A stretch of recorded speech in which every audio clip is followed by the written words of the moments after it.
Lo, mambo vipi? Kama kawaida, si pekee tunakutana hapa mimi pamoja na wewe ambao unaendelea kunitazama ni kupitia Biomedia ili uweze kuhabarika na kuzifahamu nyingi zilizoweza kumeke headline mitandaoni, si ndio? Basi na kupoteza time niko na story ambako mwanadada huyu alibogumzo mtandaoni. Amuomba Rais Trump na jeshi la Marekani kuingia Tanzania baada ya maandamano yake kufeli. Noma sana. Huyu ni mwanaharakati maarufu wa Tanzania ambaye anaishi kule uhamishoni, Mange Kimambi. Anatoa wito mzito kabisa kwa Rais wa Marekani Donald Trump kuingilia kijeshi hali ya kisiasa nchini Tanzania, kidai lengo ni kuiondoa madarakani serikali anayoitaja kuwa haramu. Na kwa mujibu wa Mange Kimambi, serikali hiyo inadaiwa kuhusika na mauaji ya zaidi ya Watanzania 10,000 ndani ya siku 3 tu, madai ambayo amesema waathirika wake wakubwa ni Wakristo.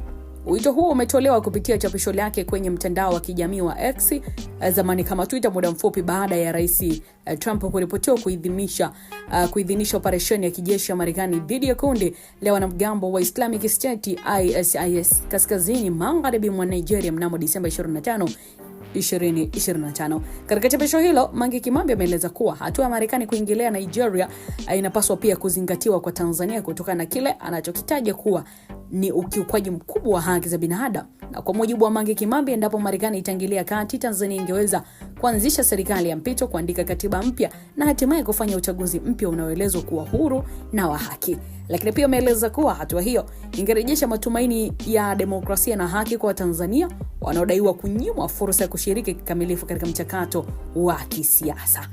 Lakini pia Mange Kimambi amedai kuwa kwa muda mrefu Tanzania imekuwa chini ya ushawishi wa mataifa anayoyataja kuwa yenye ufisadi na uovu, yakiwemo China, Urusi, Falme za Kiarabu na Oman. Na kwa mujibu wake, nchi hizo zinazodaiwa kunufaika na rasilimali za Tanzania huku zikiendelea kuunga mkono serikali inayotuhumiwa kuhusika na mauaji na ukandamizaji iendelee kubaki madarakani. Anaongeza mwanadada Mange kuwa Tanzania wanatamani kuwa na uhusiano wa kimkakati wa kibiashara na mataifa ambayo yako tayari kuiwajibisha serikali kwa vitendo vyake dhidi ya raia na kuhakikisha misingi ya kidemokrasia inalindwa. Lakini pia Kimambi amesisitiza kuwa ushirikiano wa kimataifa unapaswa kuzingatia heshima ya kazi za binadamu badala ya maslahi ya kiuchumi pekee.